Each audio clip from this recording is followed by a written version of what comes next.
What's up guys, Ruppy here, welcoming you to Week 8 of the International Battling League. 6-1, plus 11.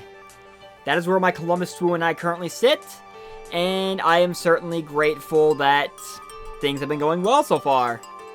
Here's to hoping the winning ways continue. Of course, that's not going to be so easy, is it? It never is in the world of Pokemon. Regardless, my team is just chilling in our locker room as per usual. So I'm going to go ahead and switch over to our team builder, our quote-unquote chalkboard, I guess, to lay out my game plan. This week we are playing the Miami Mence, coached by Ogalbina. To be honest, this is my 4th attempt at trying to record this team builder video.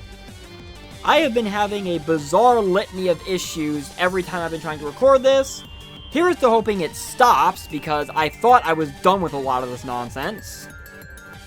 Anyway, his roster should be appearing off to the right. He has Ferrothorn, Gothitelle, Lucario, Gmax, Snorlax, Claydol, Crawdaunt, Raichu, Aromatisse, Cramorant, Cofagrigus, and Turtonator. You can probably tell by the tone of my voice, I really do not like seeing Gmax Snorlax sitting across from me. If anyone saw my Week 8 game from the League of Extraordinary Trainers, can you really blame me? I feel like I'm getting a sense of PTSD from this particular Mon. Here's to hoping that my IBL roster is better equipped to deal with it, because the last thing I want to end up dealing with is another lax sweep. Other things to note about his roster that I picked up on. First off, Gothitelle can use Shadow Tag. This is something I had to keep in mind when my front office and I were getting ready. Shouts to my front office for their help, as per usual. Also, outside of Ferrothorn and Cofagrigus, which are great all-purpose defensive mons in their own right, everything on his team is either a glass cannon, or has some good defense in one area, but is very frail on the other end of the spectrum. This is something he noted in his own draft analysis video sometime back. He did not draft this team. He took over this team shortly after we finished the draft, because the coach who drafted, unfortunately, had to drop. He's certainly done a good job trying to make do with what he's got, considering he has a 3-4 -4 record. But that is certainly not an indication of his skill level, considering if his name and his team sound familiar, yes, this is the same guy from the APA who did make playoffs. So, yeah, gonna have to keep that in mind. Anyway, let's get into my team, shall we?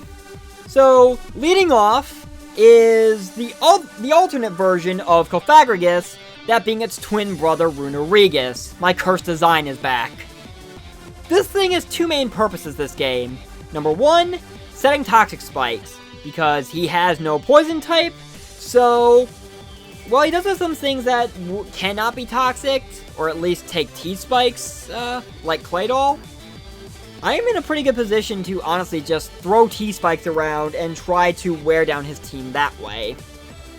Outside of that, Curse Design's main purpose is being my answer to Gmax Lax. If he's running a Curse Lax set, or if he's running some other set, for the most part, Runerigus can handle whatever it wants to throw at me. The Key Berry is the key here, for lack of a better pun. If I take a physical attack, Runerigus' defense will raise by 1 stage, which means more powerful body presses. Body press is my main way of dealing with Lax. I also have Shadow Claw and Earthquake to be able to handle a lot of the other things he's bringing. Generally basic Runerigus idea outside of maybe the Key Berry concept. Now we move on to my beloved Guardian, Cobalion. Simple idea here. Sub SD, utilizing less effort to get health back, with Iron Head in close combat because that dual stab kind of runs through a good chunk of his team. Max attack, defenses are spread around pretty nicely. Jolly Nature and the 116 Speed EVs are there to guarantee that I outspeed a non-Scarf Lucario no matter what. Basic idea is to sub up, get a couple SDs up, and then go to town. I believe if I get to +4, Guardian can actually sweep his entire team, essentially.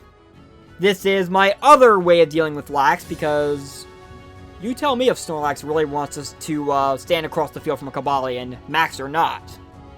With the sub, I can definitely stall its max out, maybe force it to max Quake. It has to break my sub somehow. Moving on! Hesuhia, my Goddess of Silence, is coming back again, with a set that probably seems a little familiar.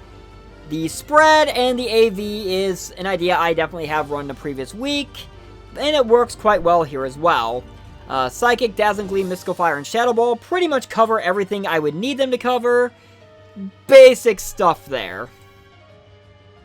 Now we move on to my Rotom Wash Laundry Day.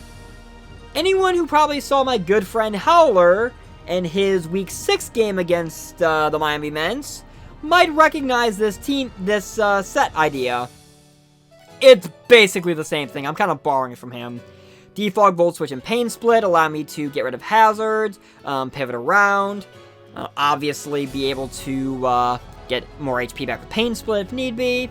Hydro Pump is my main offensive weapon of choice outside of Volt Switch, because obviously this is Wash form, not Mow form, so I don't get Leaf Storms to throw around. While Howler went more physically defensive with his, I decided to make my Rotom Wash more specially defensive, because this thing is mainly meant to be a Turtonator answer.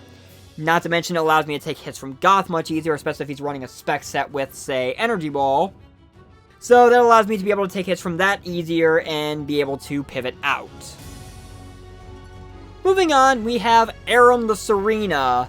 I'm running double Assault Vest this week, because Serena could definitely take on things like Goth and maybe Cramorant and Raichu and all them, even a especially defensive Lucario, or a especially offensive Lucario, with its Assault Vest. I've got 52 defense EVs, so I have physical bulk as well, max attack, adamant. The 204 speed EVs are there to guarantee that I outrun a Crawdaunt. He only outspeeds me with Crawdaunt if he is either Scarfed or has at least one Dragon Dance up. But given the offensive pressure I'm bringing, I can hopefully keep that thing from D-dancing, because I'm not giving it a chance to get one off, if at all possible. Power Whip is powerful stab, knockoff and U-turn are great utility for pivoting, as well as being able to get rid of items, which might make my job easier against things like Gothitelle, obviously. I was iffy on putting High Jump Kick on the set. I originally had Low Kick. The main reason I switched is because of the fact that when Snorlax maxes, Low Kick is effectively useless. I hate that mechanic. Anything that involves weight, because all these max mons, you can't tell how much they weigh. Seriously. Regardless, High Jump Kick should still take a significant chunk of Snorlax's HP away. I'm kind of hoping to see how if he wants to potentially scout for it if the Serena Snorlax matchup ends up happening with something like Max Guard or Protect or anything like that. Obviously, I know he could switch into Cofagrigus, and I would eat a ton of High Jump Kick recoil. But with any luck, if he brings Cofagrigus, I will have it out of the way long before that even becomes a possibility. We'll see how it plays out. Last but not least is my unsquashable Spider. Good old Spider Dance. I'm running another subset with leftovers. This is kind of the special equivalent to what I'm doing with Cobalion in this game almost. Except I am running max special attack with modest nature. The speed EVs, again, guarantee I at least outrun Lucario, because Raichu is his fastest mon and it outruns everything on my team anyway. Lucario is his next fastest, so that seemed like the perfect benchmark. Bug Buzz and Volt Switch are pretty much all I really need. I am aware that Raichu with Lightning Rod is probably the most likely Galvantula switch in. So if I can sub up on that, then I can pop the thing with a couple of Bug Buzzes and be rid of it, which would definitely be nice and make my job significantly easier. Not to mention there is a good chunk of his team that does not like taking Bug Buzzes. Volt Switch is obviously very dangerous to a bunch of things as well. Bug Bite's a bit of a niche option, but I have my reasons for it. Basically, the idea is, if he's running a Curselax set with, say, Resto Chesto, I can use Bug Bite to devour the Chesto Berry, and I believe if I get rid of his berry without him being able to pop it, then Gmax Replenish cannot restore it, which would make dealing with Lax significantly easier if a Curse Lax set is what he does bring. My front office is more set on the idea that he's probably going to bring an AV set just because it does good work against all my special attacking options. But I'm not going to rule anything out when it comes to that giant tub of lard. The sooner I get rid of that thing, the happier I will be. Anyway, that is going to be the team builder as we switch back over to my locker room so you can see my mons chilling out ahead of the big game as per usual. Definitely going to be a fun time. So, I will see you guys when it is time for us to throw down for some Pokemon action. Before we get into the battle proper, I would like to apologize real quick. Not for the video portion of what you're about to see, but more so the audio portion you're about to hear. It was humbly requested of me by a very good friend, and he knows who he is, that I try to do something epic for the, what should now be obvious, Monday night upload. So I did the best I could. This would probably sound a lot better if I'd been able to get someone who knows what they're doing as far as audio mixing and stuff on such short notice. That was not an option I was able to pull off, unfortunately, so I had to do it myself. And I sincerely apologize for what you're about to hear. I tried my best with it. Are you ready for some Pokemon? A Monday night party! Mence and the Swoo will throw it down, that's who! See these rooms crashing, the crowd is psyched, cause all my Poke pals are back for Monday night.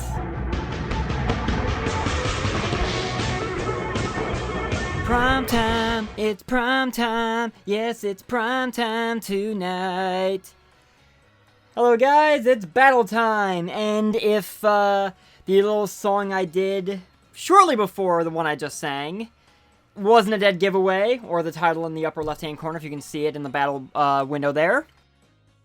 For the second time this season, my Columbus Swoo are playing on Monday Night Primetime. Monday Night Pokemon!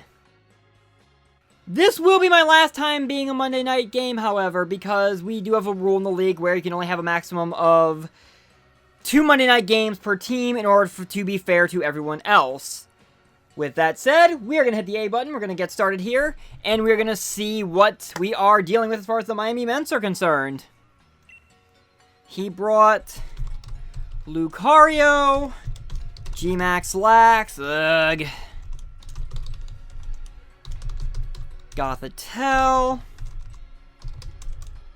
Cofagrigus, Ferrothorn, and Crawdaunt. So a lot of this does not surprise me, actually, in retrospect. So the question becomes, how do I want to play this from the start? Because I could see him potentially leading Ferrothorn to second Heathers up. I could see him leading, The more I think about it, part of me kind of likes the idea of leading Laundry Day, just because I can Volt Switch out on pretty much anything. He didn't bring Raichu or Claydol, so a Volt Switch is actually kind of free. The only thing I'd be significantly concerned about is if he led Lucario, maybe. But again, I can just Volt Switch out and deal with that thing accordingly.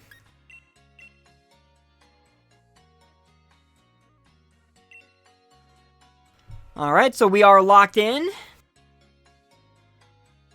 And he is as well. Good luck, have fun, Owen.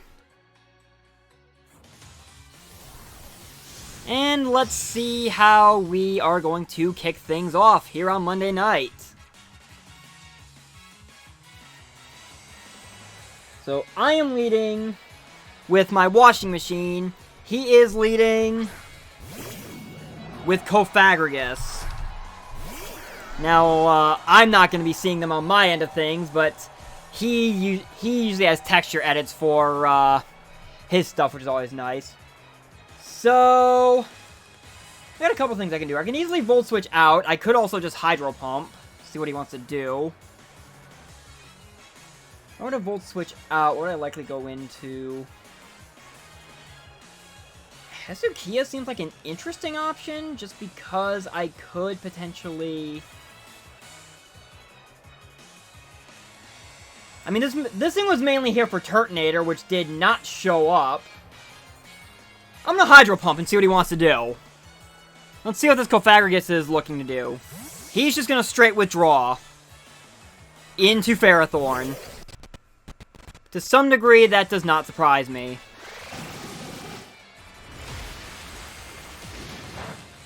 And that takes absolutely nothing from that. Why would it?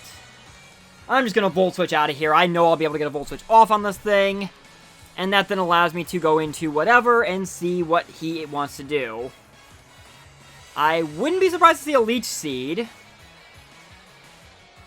I wouldn't think a Steel move unless he's that confident that I'm switching Rotom out into something like, say, Hat. In any case, I'm just going to get this off. I could see a Leech Seed coming. And in that respect, part of me kind of likes the idea of Serena, actually.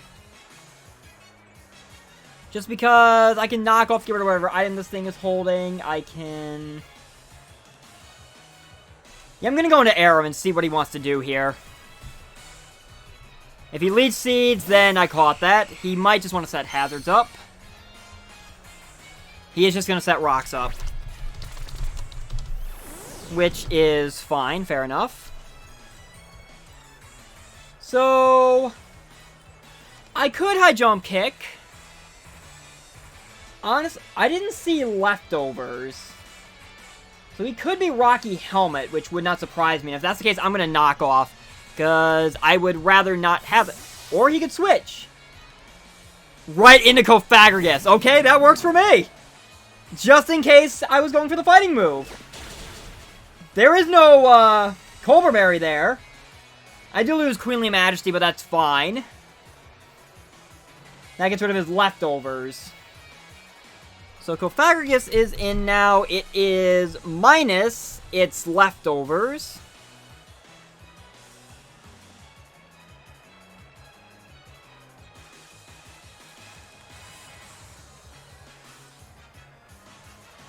I'm going to just U-turn, because I have a feeling if he's not looking to try to Hazard Stack me, which I would not put past him, considering I did not bring Salazzle to absorb T-Spikes, this allows me to potentially let something else take a possible burn. And in that regard, I kind of feel comfortable going back to Laundry Day, actually. Because at least in that regard... he gets to go straight for a Shadow Ball. Which does not do a whole heck of a lot. He does get a special defense drop, though, which is a little annoying.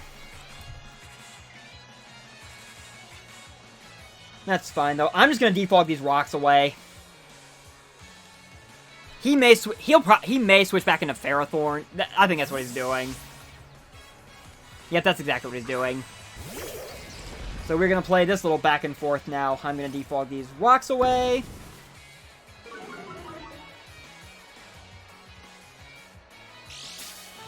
I'm going to get some Leftovers back. And it's kind of interesting. I'd be thinking going for game in a sense this early. But I'm going to Volt Switch out. And there is a strong part of me that really wants to just go straight into Cobalion. I'm not gonna lie. I mean, he could have Body Press now that I think about it.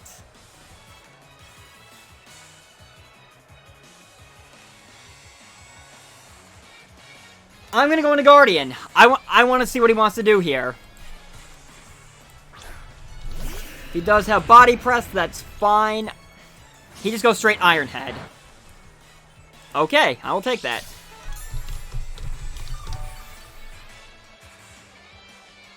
So, this is the part where I get up a sub. If he has Body Press and goes for it, fair play to him.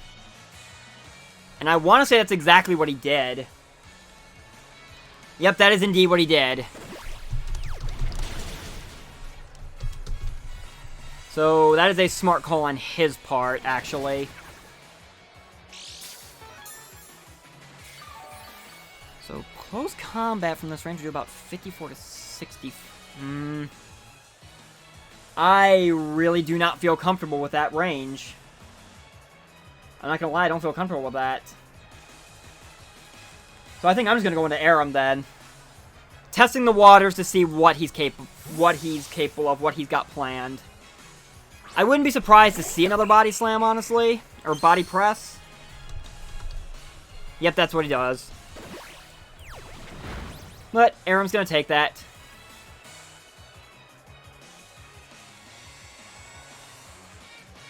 And I'm gonna knock off again. If he goes back... So if he keeps Ferrothorn in, I get rid of whatever items on it, which I'm assuming is Rocky Helmet. Plus that would put this thing in range... I think that would put it in range of a close combat, potentially, if I bring Cobalion back in later. If he goes back into Cofagrigus, then that is more damage off on that thing. I definitely do not want to start throwing around high jump kicks until Cofagrigus is gone, or until I'm absolutely certain I have him in a position where he can't afford to switch out. He's going to stay in. Which is fine. This thing is definitely... That's Iron Barbs and... Choppleberry! Clever. So this thing is without its Choppleberry now. So a high jump kick definitely kills this thing. But I gotta be careful of that. He went for Iron Head. Part of me feels like he may not have a grass move. Which would be odd, honestly.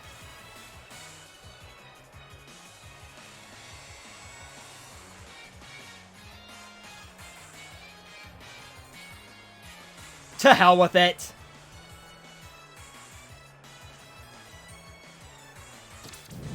Goodbye, Ferrothorn. Okay, you know what? That was worth the gamble. Yes, Aram is effectively dead at this point. For the most part. But I got rid of Ferrothorn, which basically, unless that Cofagrigus is carrying Toxic Spikes, and I would not put it past him to have that hidden away, as he's just going to go straight into Lucario. So at this point, I could definitely get some good intel. Let's see. This thing is definitely nice for Crawdaunt, though. I'm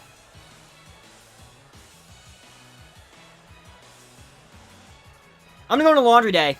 Because with Turtonator gone and his only Hazard Setter out of the picture, this basically gives... Laundry Day is not the most useful right now. He close combats. Which is perfectly fine with me. And he is Life Orb, that's good to know.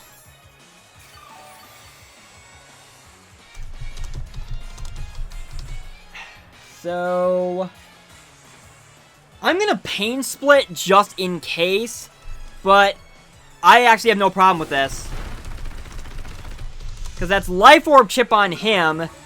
He's at -2 defenses now. And since I know he's not... Well, does Lucario get Mach Punch? Let me double check this, actually, as my... Stupid. Let's see... You don't get Mach Punch. I know you get Vacuum Wave.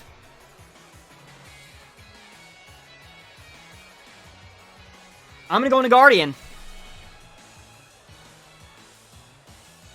I have absolutely no problem with this play. Because I'm designed to outspeed this thing no matter what.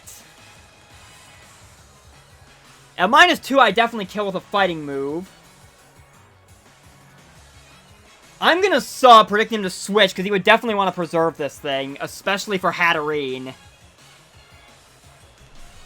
If he stays in and attacks me, he is packing Vacuum Wave. This is a mixed Lucario! Okay, then. Change of plans. We're going to Curse Design.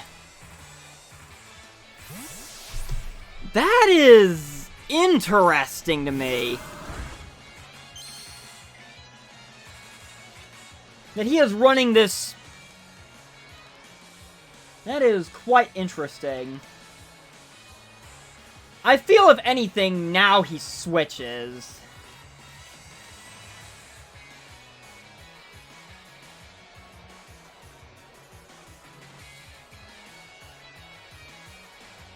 I'm just gonna Earthquake, though. I could, would, and should get T-Spikes up, but...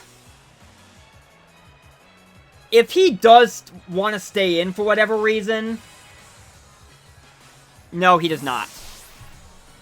So he's going to go into Cofagrigus. So this is where things get interesting now.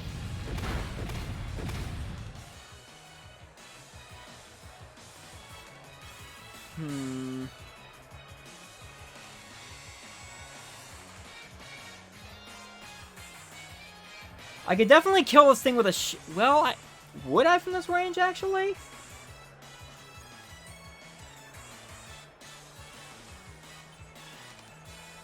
Yeah, I'm going to go ahead and hit Shadow Claw. I really probably shouldn't be doing this because this is my lax answer. Oh!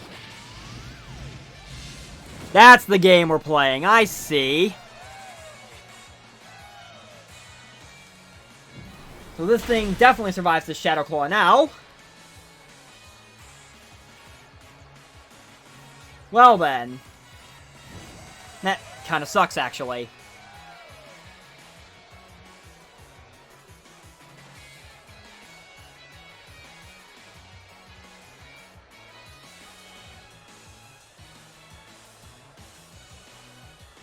I'm just going to Shadow Claw again, try to get rid of this thing. As he's just going to Shadow Ball me. That hurts. So, Cofagrigus is gone. So I'm up 6-4. The downside is, a lot of my Mons, especially my Snorlax answers, are significantly weakened, which is a significant problem. I would not put it past him to go into Crawdon here, honestly. And that's exactly what he's going to do. So I've got a difficult decision to make here.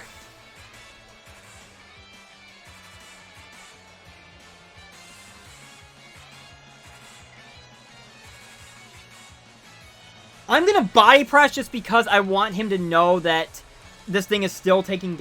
He is Dragon Dance. Okay. Okay, we are in significant trouble now. Still, this Body Press should still do quite a bit. He has Chople Berry on this. Tuh. Not bad.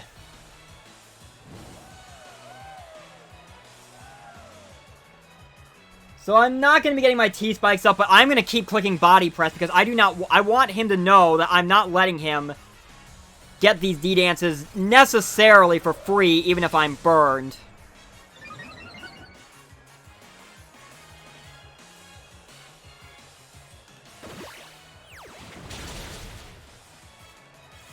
This works out for me because this next one does kill.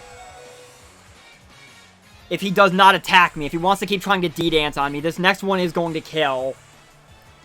That's going to force him to go for Liquidation. But he does end up getting Mummy, which I guess is one nice benefit. Liquidation. So this is the point where I go into Hesukia.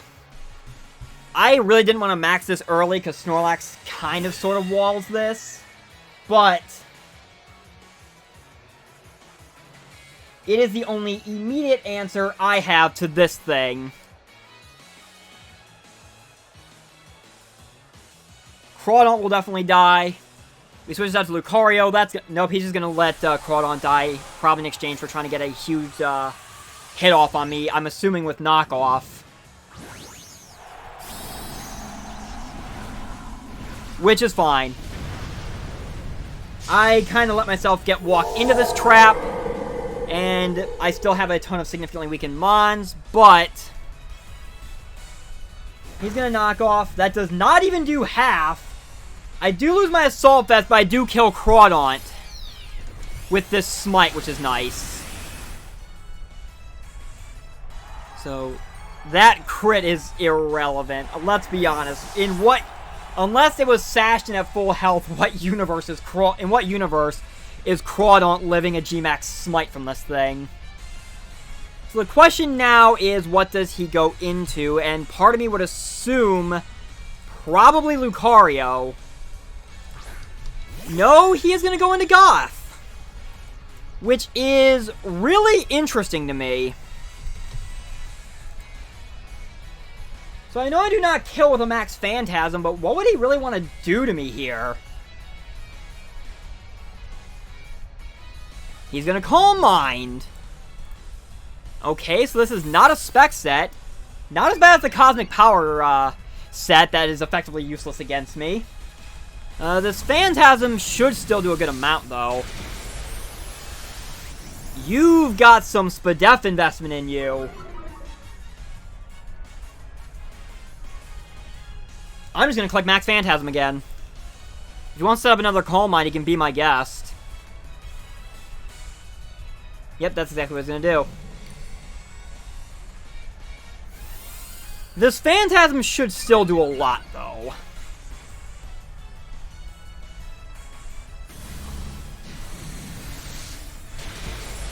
Yeah, that does a good amount. And I have still seen no item from this thing.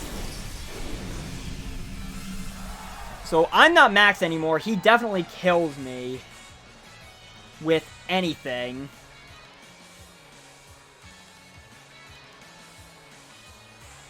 I'm just going to stand and click Shadow Ball because I want to try to force him to either... He does have Rest. Was he a Calm Mind Rest Talk set then? Potentially with Stored Power. No, this is Resto Chesto. Interesting.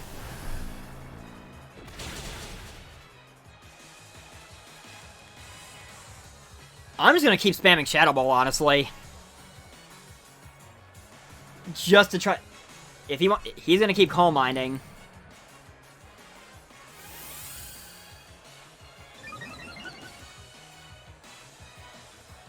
So, if he is Stored Power, on one hand, he definitely kills me now. On the other,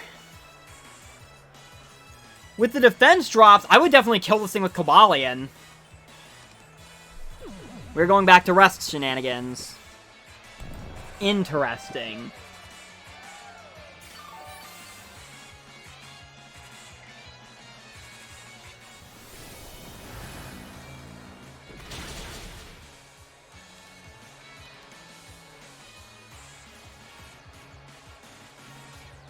If that's the case,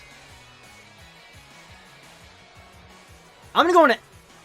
Oh, right. Shadow Tag. I forgot that's a thing.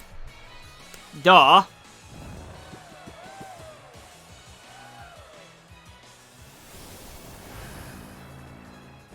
Why do I keep forgetting about Shadow Tag? I mean, this is... Honestly, unless he's got some sort of hidden tech that I am not aware of, he's not revealing Sleep Talk at all. Unless he's got some sort of bizarre tech I am completely not aware of, that some sort of hidden priority that Gothitelle gets,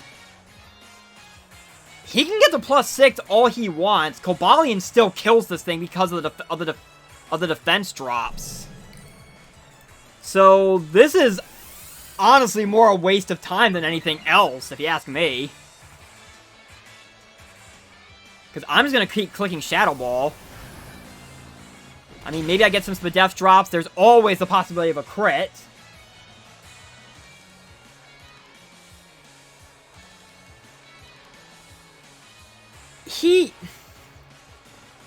Unless he's desperate... I mean, I don't want to question him, but... The more I look at this, the more I think there is no way he truly thinks this is going to be able to win. He's already revealed that his item was Chesto Berry, and even if he was Scarf, it would have done nothing anyway. If he gets a +6, that's fine, because I just bring in Cobalion and kill this thing. Simple as that. Either he's forgetting... I haven't even seen an offensive move from this thing yet, it's the thing. I'm just mindlessly mashing the A button at this point. This is legitimately baffling to me. There is no way, I would think, he truly believes if he keeps Calm Minding on me and gets this thing to +6, that it suddenly sweeps me. Not while Cobalion's around. It makes no sense. Even if he's max speed...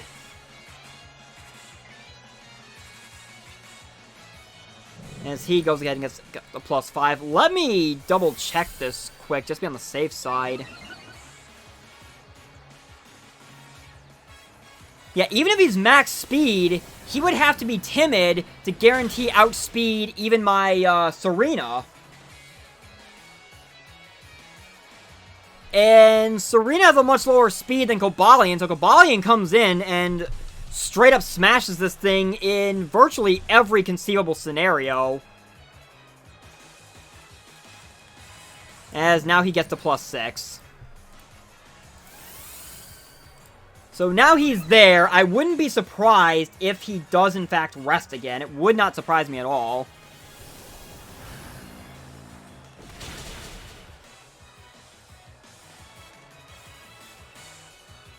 But with the damage I'm doing from Shadow Ball, I could... If he doesn't kill Hatterene soon, I easily get into a... Can put this thing in a range where I just bring in Cobalion, click... I could even probably click Close Combat, honestly, and kill this thing. I mean, there's always the chance of a special defense drop.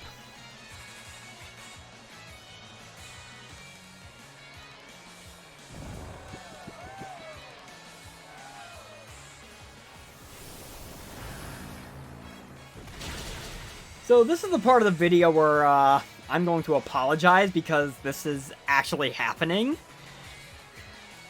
This certainly wasn't high on my priority list right now, but it is what it is. At least since I'm not even thinking through my play here right now, to be perfectly honest with you. I'm just mashing buttons. It's preserving my chess timer. And now he reveals Thunderbolt to kill me.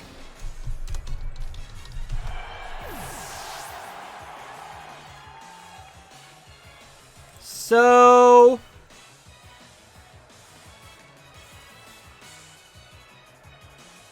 I'm gonna go into Aram, honestly, because this is the part where I test and see if he is timid max speed or not.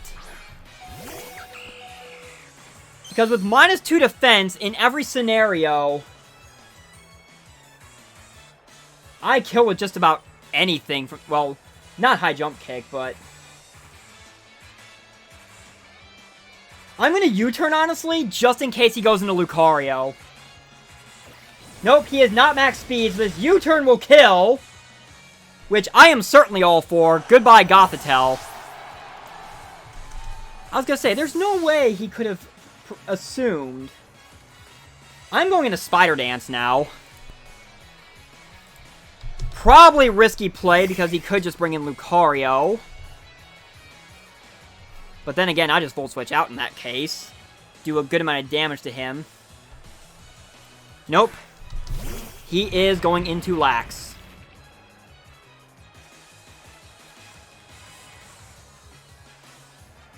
So this is the part where I set up a sub and test to see what he wants to do. He goes straight for the max, which is kind of telling me he might be AV.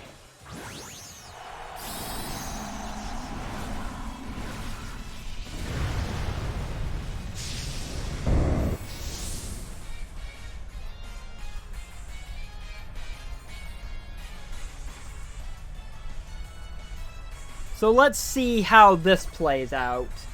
He is going to use G-Max Replenish, which is fair.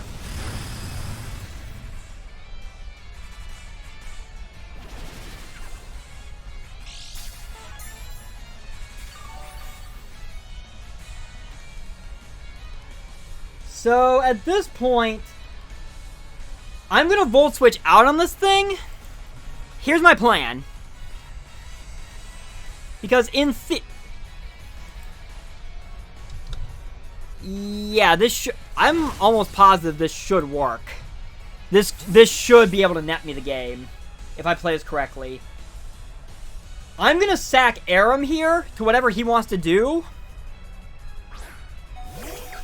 because Aram is not beating Lucario in any scenario, plain and simple. He maxed Knuckles. Interesting, so that tells me he got superpower, perhaps? Which is quite interesting. Let me double check something before I make this play.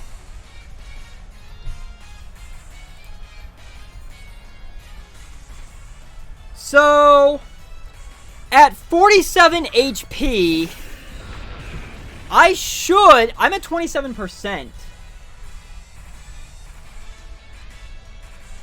So I should have enough to sub here. To stall out to stall his last turn of G-Max. And indeed I do. That is beautiful. He's gonna get up to +2, but that's fine, because... Let's see, if Volt Switch did...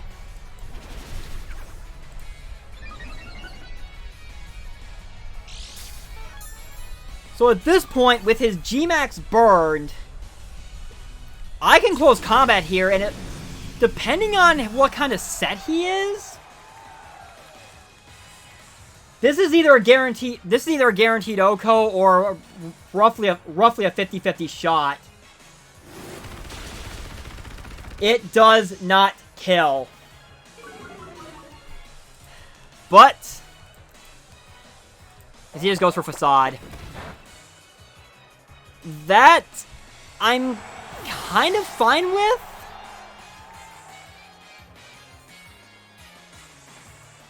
Because even if he's AV, he's in range where a Bug Buzz should kill him.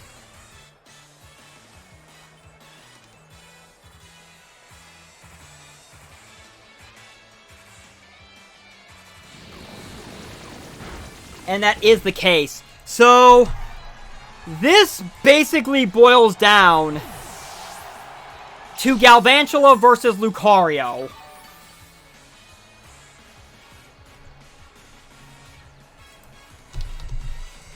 So I know he has Vacuum Wave as priority, which is not very effective against me. Even if he's Meteor Mash, I think I've got this. Because all I have to do is click Volt Switch. That should... It does not kill. He's going to close combat. And...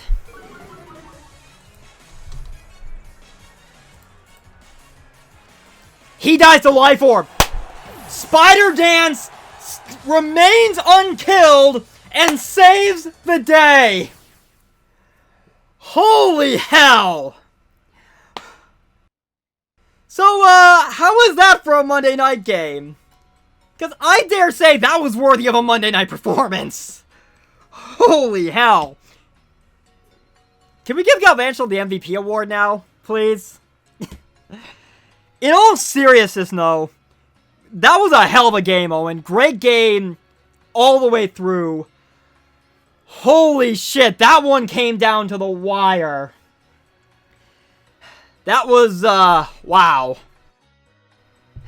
So, after that incredible Monday night performance, my Swoo are going to improve to 7-1. We're at plus 12 differential, so unless Howler loses, we're not catching up to him, but that's fine. At this point, that's fine. Because I can't be mad after a game. That was a phenomenal game. My heart is racing. Oh, this is an adrenaline rush that's not going to go away for a while. Thank you guys so very much for watching. I have been Ruppy, and I'll see you guys next time. Take care. Monday Night Pokemon indeed.